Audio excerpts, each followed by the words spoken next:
Hey guys, welcome to another video. Thanks for joining me today. Today I just wanted to do a little bit of a talk. I had a comment on one of my videos from a viewer that was saying they were surprised with my attitude as a longtime runner, why I don't talk more about motivation, determination, consistency, about things that the runners can control as opposed to talking so much about shoes on my channel. The technology, talking about the drop and the amount of cushion and the foams and all that stuff. And I just wanted to kind of address it. Going, is the runner more important or the shoes? And I would definitely say the runner is the most important thing. Things such as natural ability. I mean, if you don't have some natural ability, someone with natural ability that does some training is going to be much faster and much more capable than someone without much ability. But if you do a lot of training and you're determined and you're consistent, you can improve and you can move ahead of some people that are more talented than you. Maybe not all the way up to people that are extensively uh, more talented, but you can definitely improve. Um, so yes, I do think that the runner is more important and the things they do are more important than shoe technology. However, I wanted to talk some about why I talk about shoes quite a bit. It's kind of the journey I'm on as a runner. For the first 20 years I was running, I pretty much ran in just standard shoes, regular 10 to 12 millimeter drop. That was most of what was out there. I think most of them had an EVA foam. Um, I was continually getting injured, and I went to a podiatrist who said that it was because I was overpronating, I was rolling in too much, and that I needed. For a while I was running in full motion control shoes, and then I was running in stability shoes that had all kinds of devices to try to keep you from rolling in. There was sometimes it would be a harder rubber, harder EVA, or a harder. Some of them had plastic devices that were supposed to help stop you from rolling in. Um, and a lot of my shoes weighed, in my men's size 11 and a half, they would weigh 13, 14 ounces in the day. I know I ran in the Brooks Beast. I got into running a lot of the stability shoes, the GT 2000 series from Asics for several years. But I kept having injury problems. The podiatrist did create me some custom orthotics, which helped some with me not getting injured. But I still, whenever I would train for a marathon or something like that, it was always kind of a toss up whether I was going to make it through the training without getting injured. Fast forward to probably the late 2000s, I was getting to 2007, 2008, and I was just very frustrated because I was so often not making it through and not able to be consistent. I was never able to, most training plans used to say for a marathon you should be running 50 or 60 miles per week. I could rarely get above 30 and not get injured.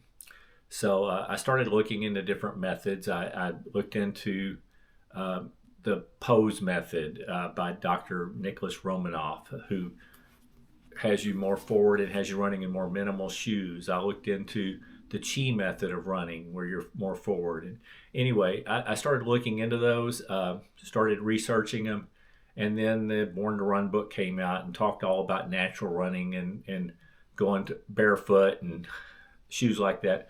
So I finally, in 2000, I think it was 9, decided to work on my running form and try to go to zero drop shoes. Now, looking back on it, I don't think it's the zero drop shoes per se, but I think it was that I was always heavily overstriding. And when you overstride, I was way overstriding and hitting hard on my heel, and the shock would go up and it would cause trouble all up my leg, my ankles, my hips, and imbalances. I think really all I needed to do was probably shorten my stride. But by doing the conversion to zero drop shoes and do more minimal shoes, I ended up shortening my stride, and it helped. And my injuries from repetitive stress have been so much less over the years. The viewer was also talking about how it seems like I'm obsessed with ultra shoes. I wouldn't say I'm necessarily obsessed with Altra shoes, but when I first was making that transition, there were very few shoes that I could find on the market that were low drop and are minimal. So I actually ran a lot in different brands, like their cross country spikes, but without the spikes, like spikeless versions, because that's what I could find. They had just about no cushioning, but they were very minimal. And anyway, they worked well for lack of injury. Uh, Altra was one of the first brands that came out with zero drop shoes that had a little bit of cushion. The early models I ran in, like the Instinct and the first Lone Peaks and things like that, and they were good shoes. They've definitely improved over the years. The technology has gone up on the foams they use, the upper they use. They actually have colors instead of just gray, like the early versions of the Altra shoes mostly were. Anyway, I kind of got to where I was using Altra quite a bit because they were some of the only shoes I could find that were a minimal heel to toe drop, but then were protective enough for what I wanted, that weren't just the spikeless cross-country spikes that I just found didn't have hardly any cushioning. I also ran a lot back in the early days in like Merrell shoes that were zero drop and very minimal. They really discontinued most of those models other than the ones that have like absolutely almost no cushion. Most of their barefoot line is gone now. But so that's kind of where my obsession with Altra shoes started. I have run a lot over the last several years in different shoes that are low drop. I find that it works pretty well to me. I don't really have to have absolutely zero drop, but I can run in zero drop up to about a 6 millimeter drop. Once it gets above a 6 millimeter, I'm starting to feel like it's a bit of a ramp. I'm just not quite as comfortable in them. I don't think they're going to hurt me anymore. But I'm a little concerned that since my natural tendency was to way overstride and it was causing injuries, I'm afraid if I go back to running in high drop shoes, I'm going to start overstriding again, just because I like the lower drop shoes kind of encourage me to not overstride, and I feel like once I went to a high drop shoe, I was more encouraged to hit on that heel and that caused my injuries to begin with for all those years. So that's kind of why I've paid a lot of attention to shoes. And I guess back in 2009, I did so much research hunting for shoes that would work for me, and then in the subsequent years that I just got to where I started researching shoes quite a bit. And now the last 4 or 5 years, the foams have really changed and the technology has changed. So there are now foams that can give you more cushion, different levels of cushion. I still think it's kind of nice to have some firmness so you can accelerate, but there are now some foams that can give you quite a bit of cushion, but still give you some good responsive bounce back. And I find that interesting. Plus, those early years when I was running in like the spikeless cross-country shoes, I found that running in lighter shoes makes a big difference. Went from running in my 12 and 13 ounce shoes to finding these 7 ounce shoes, and I like the feel of the lighter shoes. So some of the newer foams are allowing you to get quite a bit of cushion and still be lightweight. So I have become a little obsessed. I'm always looking for low drop shoes. I'm looking for I look at what the foams can do for me. I do like some of the newer foams that are more cushioned and responsive, and I still like watching the weight.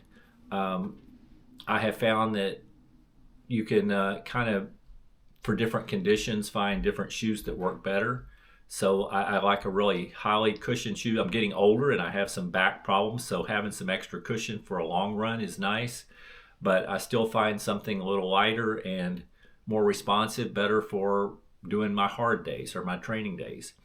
And so there's shoes in between. So that's where it just became kind of obsession, researching shoes and finding just things to make it more enjoyable. I think by making it more enjoyable, it has helped my consistency. I think it's helped make me a better runner. I wouldn't say the shoes themselves, one individual pair of shoes has done anything to make me a better runner, but I think in general, just enjoying my time out there, enjoying the shoes I'm in, has made a difference. So that's kind of why I have the obsession in that, and I've spent so much time studying different shoes and different shoe technology that I like to share that on the channel. And I've now, working in a running store, I've got a little bit more exposure to different shoes, and I think that's helping me and giving me an opportunity to talk about it. Anyway, those are really my reasons for talking and reviewing shoes so much. I do think it is the runner more than the shoes for sure, but I just think the shoes can be good tools, and they can make the journey for runners a little more enjoyable. And that's really why I talk about them so much. Anyway, I hope you found the video interesting. I just wanted to give a little explanation about why I do so much shoe reviews and talk. And again, it's just from my perspective. My perspective is a little bit different as to what I like versus what you're going to like. I've still heard studies that say 80% of what makes a good shoe is that it's just comfortable for the person using it. And I can agree with a lot of that. Anyway, if you like the video, please consider hitting the thumbs up, the like button. If you're interested in more of my content, please consider subscribing to my channel. And other than that, I hope you're having a wonderful day and keep moving.